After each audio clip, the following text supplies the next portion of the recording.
approximately 9:35 p.m. Suddenly, and without warning, the U.S. consulate at Bengasi was attacked.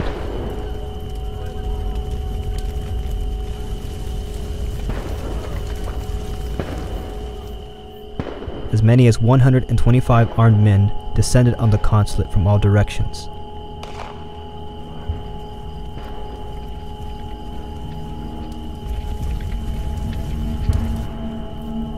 In total, the attacks lasted 7 hours, striking in 2 waves. In the end, many were wounded, while 4 U.S. personnel ended up dead, including United States Ambassador Christopher Stevens.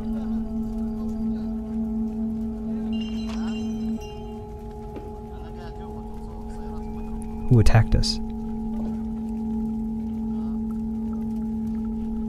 And who was behind the operation that stole Ambassador Stevens' life?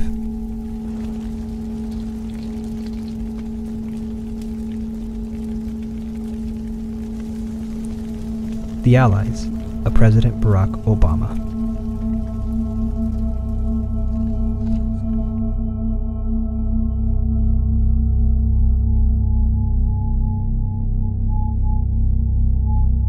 The elephant in the room is that Obama is the new Osama. The same people who carried out September 11, 2001, carried out September 11, 2012. They are the same people that the US and the British backed in overthrowing Gaddafi, and they are the same people that the US and the British, the Saudis, Qatar, are employing to bring about the Blair doctrine of limited sovereignty through the overthrow of Assad, the attempted overthrow of Assad in Syria.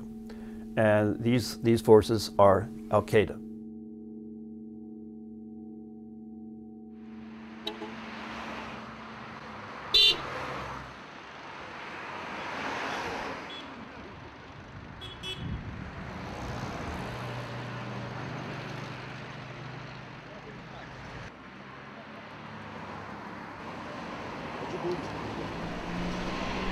In 1990, in eastern Libya, a militia group was founded calling themselves the Libyan Islamic Fighting Group. They were picked up by British intelligence MI6, who assisted the group in their attempt to overthrow Gaddafi. In 1996, they failed, and by 1998 were effectively defeated, sending hundreds of the Libyan fighters fleeing to Afghanistan, Sudan, and Iraq, while many were imprisoned by Gaddafi in Tripoli's notorious Abu Salim prison. Among those who managed to escape and avoid imprisonment were Abdelhakim Belhaj and Sufyan bin Kumo. These men and the hundreds of members of the Islamic Fighting Group became President Obama's allies in the 2011 successful overthrow of Gaddafi. Sufyan bin Kumo and Abdelhakim Belhaj will be joined in the 2011 jihad against the Libyan government by Wissam bin Hamid, a key commander of a Libyan militia. They are Al-Qaeda, and their profiles speak for themselves. Sufyan bin Kumo. Sufyan bin Kumo escaped a 10-year sentence in 1993, fleeing to Egypt. He then traveled to Afghanistan and trained at the Torkham camp of Osama bin Laden, where he became a faithful adherent and followed Osama bin Laden to Sudan. He joined Libyan Islamic Group in 1998. After the attacks of September 11, 2001, he was arrested in Pakistan and sent to Guantanamo Bay prison when it was revealed that he had been Osama bin Laden's personal driver. While detained, the Department of Defense Joint Task Force Guantanamo drafted an assessment identifying that Kumo's name was found in the laptop of a financier of the September 11, 2001 attacks, Mustafa al-Hawzawi. The assessment specifies: detainee's alias is found on a list of probable Al-Qaeda personnel receiving monthly stipends. His alias was also found on Al-Qaeda's 11 September attacks financier Mustafa al-Hawsawi's laptop as an Al-Qaeda member receiving family support.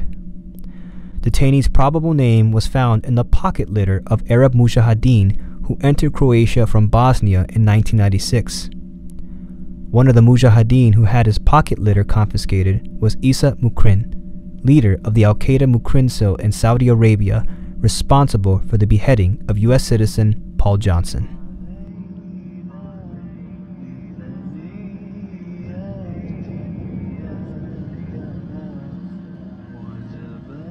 Sufyan bin Kumu transferred from Guantanamo to Libya, where he was released from Abu Salim prison in 2010 and became the leader of the Ansar al-Sharia militant group formed during the effort to kill Gaddafi.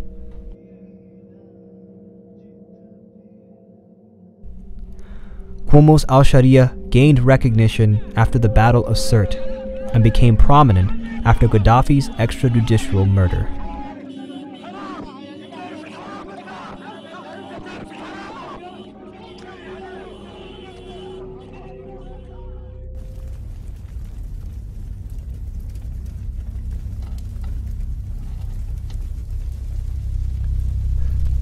Wissam bin Hamid.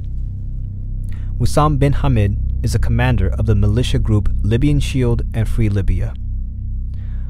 According to Arabic sources, Hamid commanded Libya Shield rebel forces that besieged Gaddafi's hometown of Sirte, resulting in the capture and extrajudicial murder of Gaddafi. The jihadist forum Al-Fetan has archived a biography of Hamid, identifying him as a veteran of jihad in the Iraq and Afghanistan wars, fighting against U.S. forces. Under his command, Libya's Shield fought under the flag of Al-Qaeda.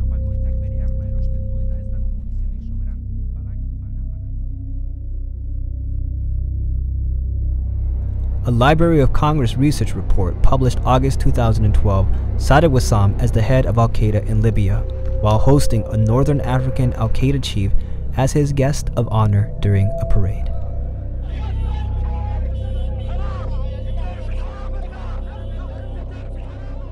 Abdelhakem Belhaj.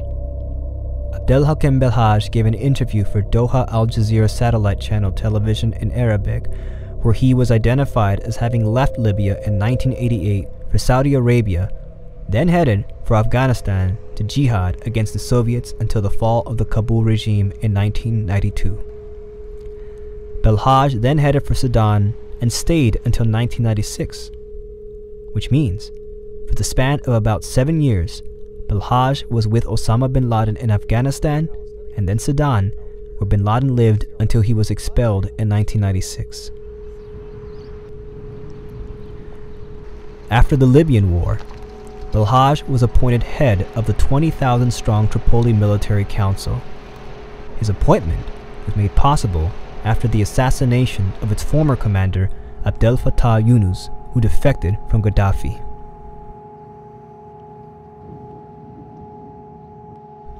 As documented in the Library of Congress report, the Tripoli National Council never fully controlled the rebel movement. Its military wing, first headed by Abdel Fattah Yunus, Gaddafi's former army chief of staff, lacked a functional chain of command for the desperate and fragmented rebellion.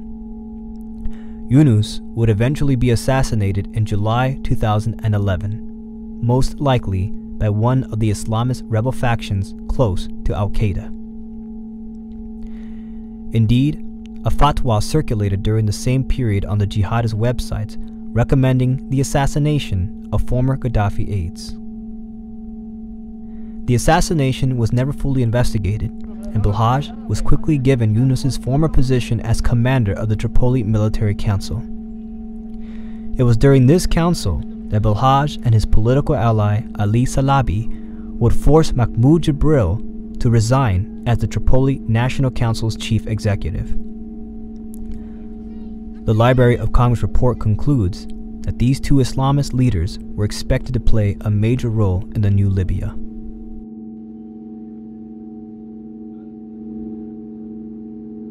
Good afternoon, everybody. Today, the government of Libya announced the death of Muammar Gaddafi. This marks the end of a long and painful chapter for the people of Libya, who now have the opportunity to determine their own destiny in a new and democratic Libya. But the United States, together with the international community, is committed to the Libyan people.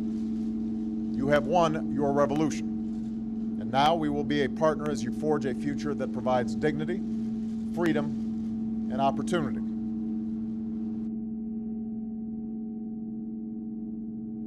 After Kumu and Belhaj were released from Abu Salim prison, and Hamid gained a decade of experience fighting against U.S. forces in Iraq and Afghanistan, the three were brought together under the auspices of the Executive of the United States, armed, and called the Liberators of Libya.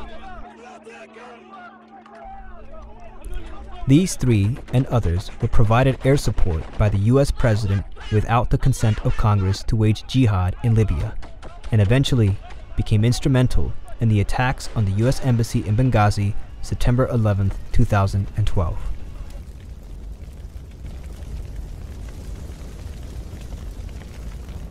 This current relationship between President Obama and these Al-Qaeda networks is not just some recent flirtation.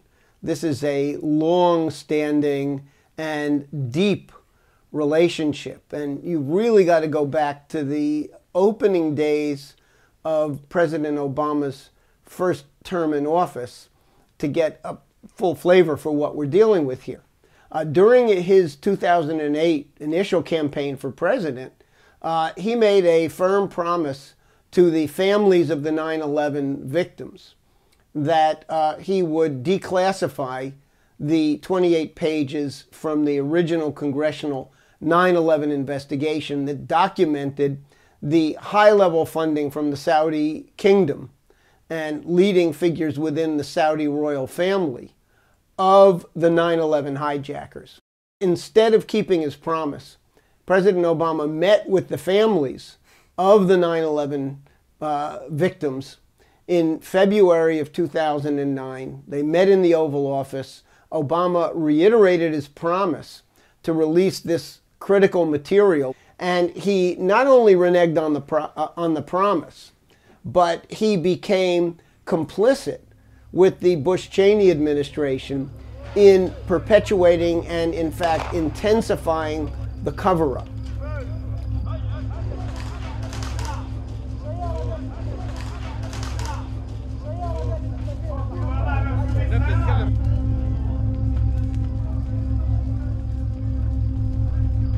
Five and a half hours after the initial attack, 8 U.S. Marines from Embassy Tripoli arrived at Benghazi airport to provide assistance to the remaining Americans hiding out at a CIA safe house.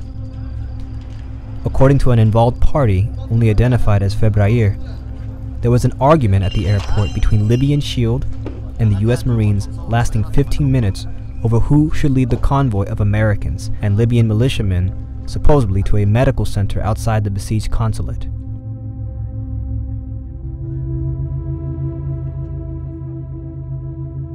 Eventually, it was agreed that the U.S. officers would lead and the Libyan militia were to follow at a distance so as not to cause suspicion. The Marines suddenly changed direction. Febrayer was ordered to continue following them. Arriving shortly after the Marines at the CIA compound around 4 a.m., Libyan Shield quickly scattered from the location. Only minutes later, the second wave of armed attacks began.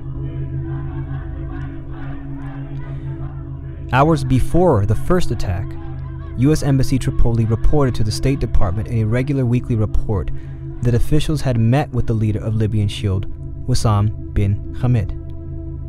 Hamid warned officials that if the U.S.-backed candidate for Prime Minister Mahmoud Jibril were to win, Hamid would cease to provide security for Americans in Benghazi.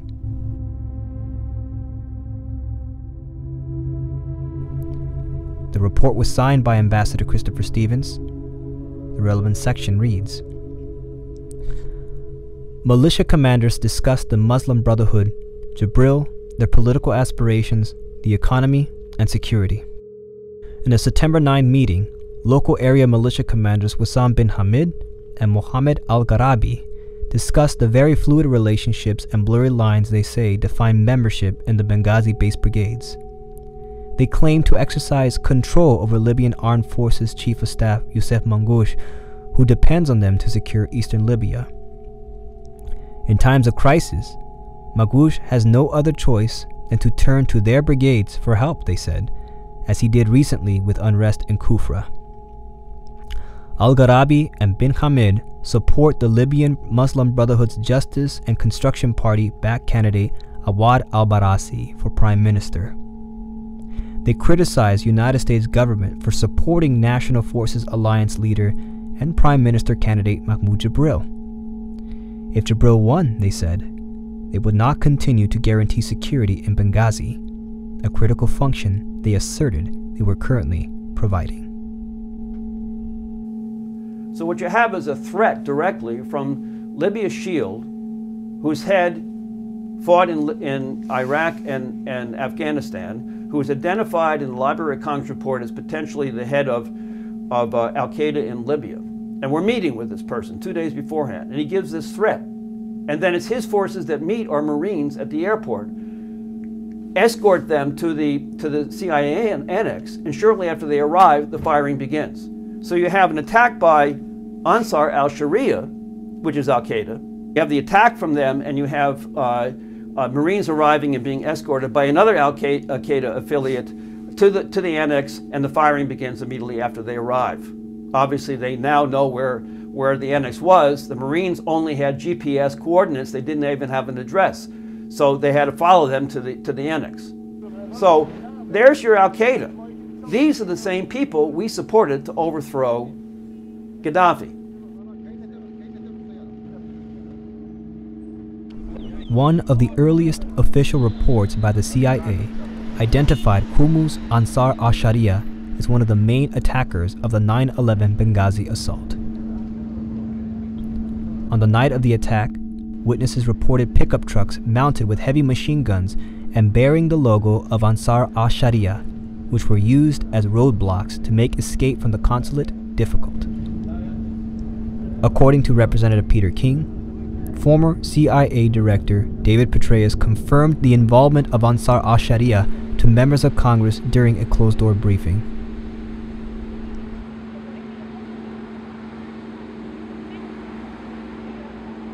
The identification of the Al-Qaeda-affiliated Ansar al-Sharia was extremely excluded and replaced with information asserted by the Obama administration's U.S. Ambassador to the UN, Susan Rice, during her appearance on 5 different talk shows Sunday, September 16th.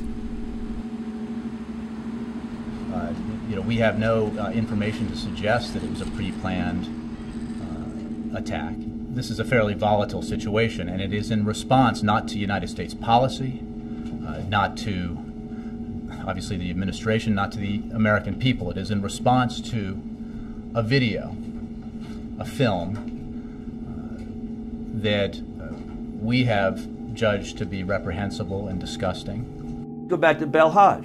Belhaj, after the overthrow of Gaddafi, was named the military commander of the Tripoli Military Council and was put in charge of security for all of the foreign embassies in Libya, including the U.S. Embassy, and in charge of security more generally throughout the country.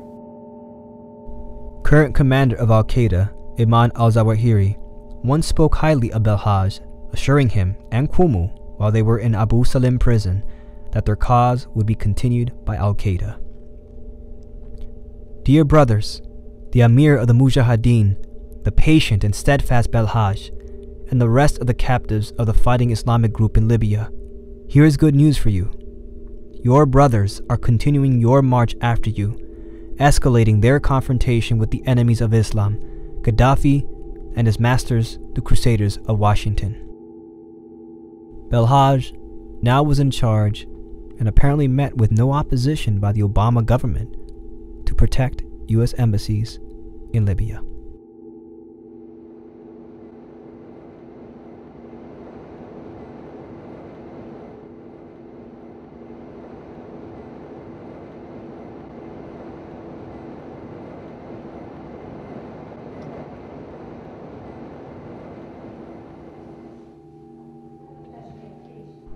In November, weeks after Gaddafi's execution, the Libyan Zatan Brigade detained a man at Tripoli airport, headed for Istanbul, reportedly using a fake passport. Zatan's leader, Tahir al-Turki, confirmed the story, identifying that the man detained using false ID was Abdel Hakem Belhaj. A military official working under Belhaj admitted the purpose of his trip was to meet with rebel leaders of Syria in Istanbul and on Turkey's border, calling it an important mission where Belhaj, according to sources, discussed sending Libyan fighters to train anti-Assad troops. As the Libya events were unfolding, you already had the beginnings of a drive to overthrow the Assad government in Syria using the same combination of resources. In fact, Gaddafi, before he was overthrown and assassinated, had developed very extensive stockpiles of all kinds of weapons, including shoulder-held anti-aircraft missiles, including anti-tank weapons, you name it. And after the overthrow of Gaddafi, a lot of those weapons simply went onto the black market, and a lot of them fell into the hands of Al-Qaeda in Libya. In fact, it was some of those weapons, like RPGs, that were used by the Al-Qaeda front group Ansar al-Sharia to carry out the assault on the U.S. mission and the CIA station in Bengasi, which resulted in the killing of Ambassador Stevens and 3 CIA officers. A lot of those weapons, we know, have now since then gone into Turkey and have been smuggled across the border into Syria to arm, guess what? Another branch of Al-Qaeda that has been doing all of the heavy combat operations to overthrow the Assad government.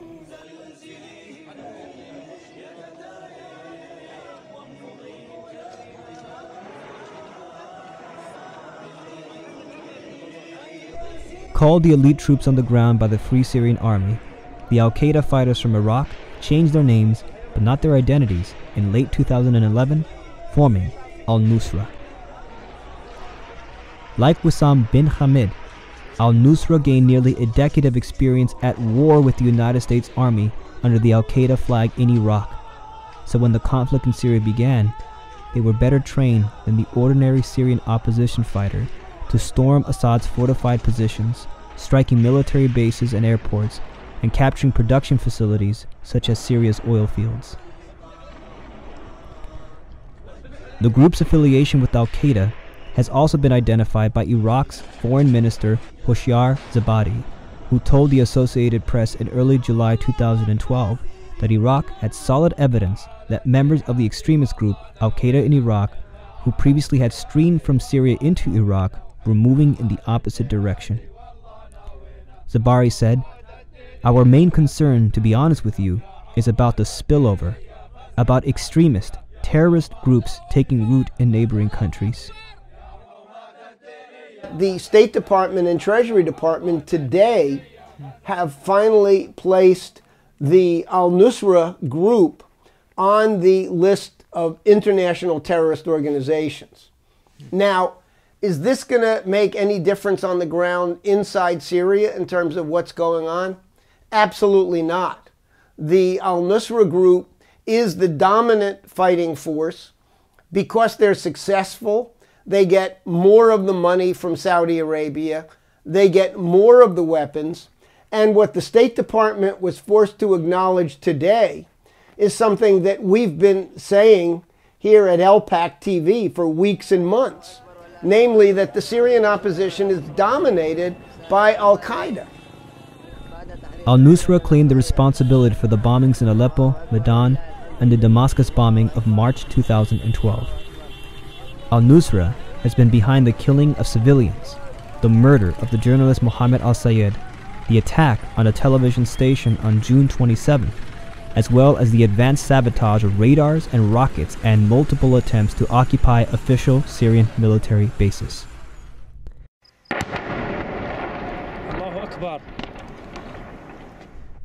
The Al-Qaeda outgrowth led the largest base attack on the Taftanas military airport on November 2nd, a strategic base of Assad's army containing up to 48 helicopters. By May of 2012, it was known that the United States was both facilitating the movement of weapons to Syrian opposition groups through CIA involvement and turning a blind eye to the role of regional U.S. allies Saudi Arabia, Qatar, and Turkey in arming Syrian rebel groups, where they were receiving multiple shipments of arms including AK-47s, BKC machine guns, rocket-propelled grenades, and anti-tank weaponry across the Turkish border by a network of intermediaries, including Syria's Muslim Brotherhood. A month later, in June, the New York Times leaked a report from multiple sources, including top American officials and Arab intelligence officers, stating that a small number of CIA agents were operating in southern Turkey to help allies decide which Syrian opposition fighters would receive arms to fight the Syrian government.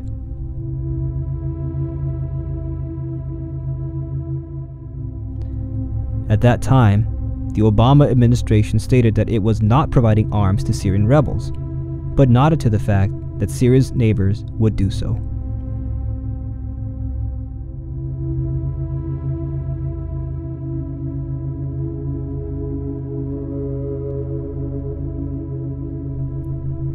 The watershed moment of the U.S. involvement in Syria came on December 11th when Barack Obama announced, "We've made a decision that the Syrian opposition coalition is now inclusive enough, is reflective and representative enough of the Syrian population that we consider them the legitimate representative of the Syrian people in opposition to the Assad regime, and so we will provide them recognition."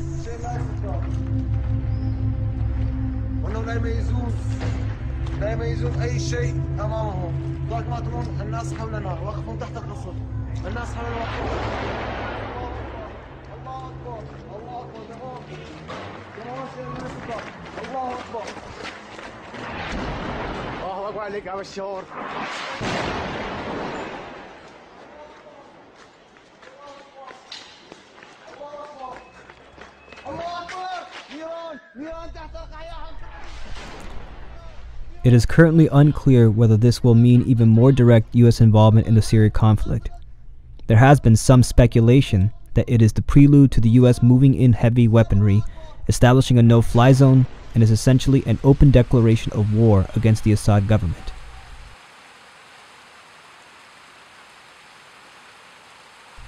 It is clear, however, that this is a blatant violation of the June 30th Geneva Communique agreed to by the US, Russia, China, and other major world powers and regional powers.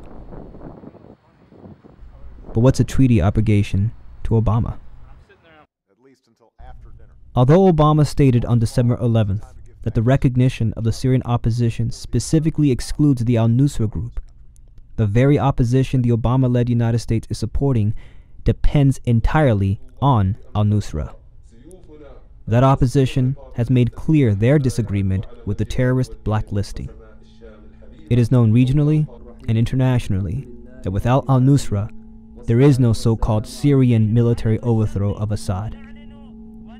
Thus, in effect, Obama unblushingly gave his support to Al-Qaeda again. He officially recognized as the legitimate representatives of the Syrian people the Al-Qaeda that aided in the murder of over 3,000 American soldiers in combat in Iraq, the Al-Qaeda supported and protected by Saudi Arabia, Great Britain, and the United States again and again in Syria, in Libya, in Iraq, in Afghanistan, and in the September 2001 attacks on New York City and Washington, D.C. Now, I think it's also very important to remember that President Obama spent the better part of this year campaigning for re-election and only touting one foreign policy success. And that so-called success was that he killed Osama bin Laden and claimed that he had crushed Al-Qaeda as the result of that. Well, he clearly was ultimately responsible for the killing of Osama bin Laden, but it's looking more and more like a leadership succession within Al-Qaeda.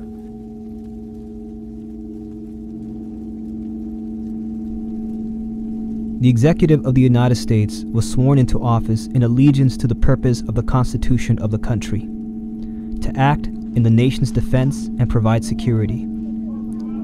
Yet, the networks who attacked us on September 11, 2001, and the imperial body within Britain and the Saudi royal family that finances these groups, harbors them, and allows the execution of certain of them when no longer useful to their cause. The executive has protected and covered up for.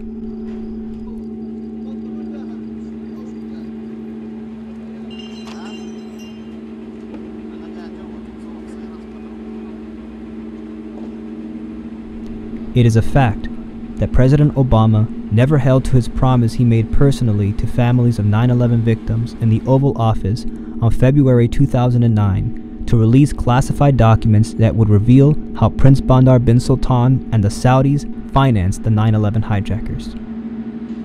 It is a fact that the president in 2 separate occasions used members of his administration to sabotage court cases against the financiers of the Al-Qaeda attackers.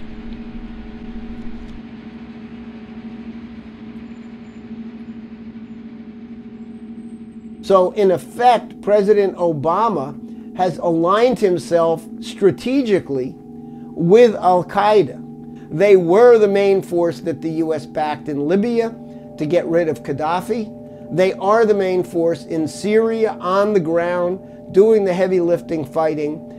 And once again, we're laying the basis for turning the keys to Damascus over to Al-Qaeda. So that, to my mind, represents a pretty damning case for the impeachment of President Obama.